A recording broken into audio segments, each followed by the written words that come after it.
Well, joining me now to further discuss China's spreading of disinformation and Australia's trade relationship with the Chinese is Michael Shoebridge, the Defence Strategy and National Security Program Director at Australia's Strategic Policy Institute. Great to see you tonight, Michael. Thanks for joining us as usual. Look, strong words today from Marise Payne. Overdue, do you think? Yes, I do think they're overdue. Marise Payne has a well-earned reputation for quiet diplomacy, but in this case, I think she's been quiet but very, very clear. So it's a very welcome and very clear speech from Marise Payne today. How do you think the Chinese will react? I think they will react at the top level with outrage and words about how this is just an anti-China bias and Australia's part of a US-led cabal. But really, we're getting used to that kind of histrionics. And I think a whole lot of other countries will look at the speech very differently. And underneath that anger out of Beijing will be a pretty sober realisation that the speech is really going to have a positive impact globally. And that's a reason Beijing will hate it most. You just mentioned you think that it will have a positive welcoming from most Australians. I think you're right there in many respects. But why wouldn't we couch our criticism of China in those terms when they won't even pick up the phone and talk to senior cabinet ministers here? Well, that's an excellent point, really. I think this speech fits in line with what the Prime Minister's saying and with what people like Simon Birmingham, the Trade Minister, is saying, which is Australia is doing exactly what you would expect us to do when we're led by our national interests, and we're being mature and calm and articulate about this. And the contrast with Beijing, which is meeting that calm articulation of national interest with anger and a whole lot of noise, is pretty clear to not just the Australian population, but to other countries, other world leaders. And I think that's just magnifying the influence of Australia in this situation. And of course, they've been very hairy-chested when it comes to Hong Kong, and we've seen the way in which they're trying to muscle in on the way Hong Kong operates. And of course, that's all part and parcel of their attempt to try and broaden their influence in that particular territory.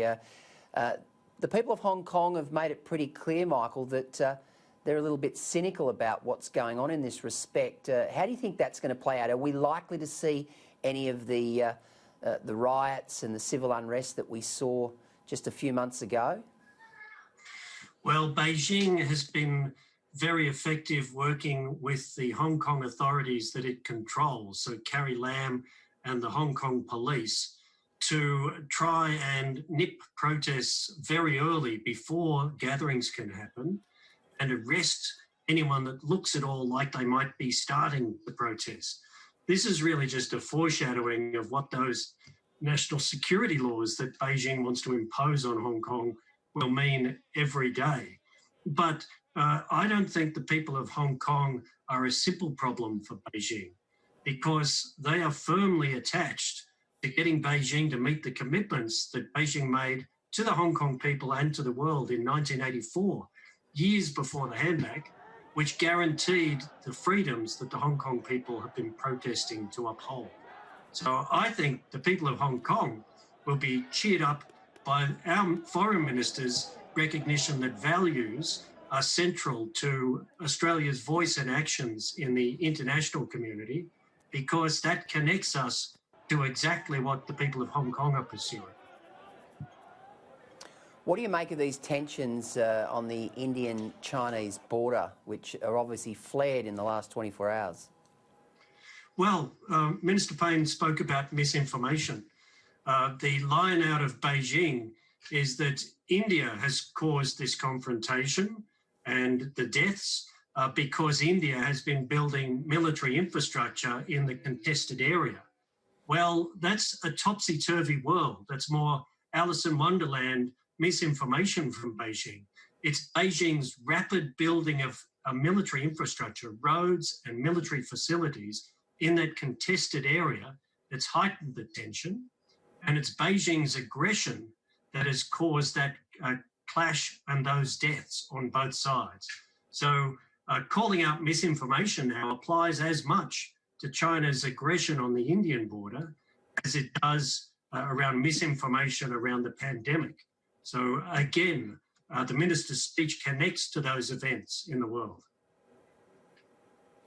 Now, Michael, as our relationship with China seemingly deteriorates and we look at weaning ourselves off the trade, bilateral trade agreements that we've got with them, it now looks as though the UK and certainly the EU are looking to set up trade deals with us. That's what Simon Birmingham said today.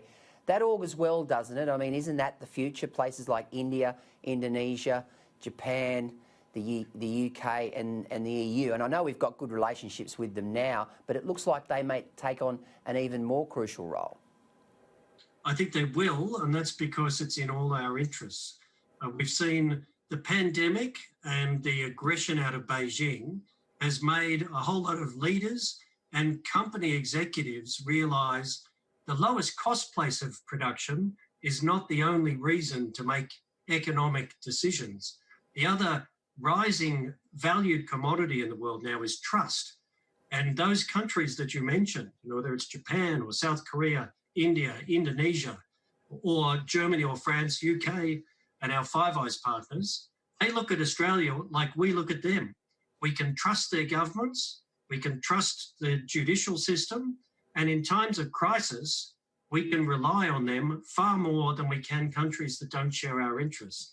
So I think that combination of strategic and economic interest is really very promising for how we rebuild our own economy, and those partners will look to us. Michael Shoebridge, great to see you tonight. Thank you for joining us on Sky News Across Australia.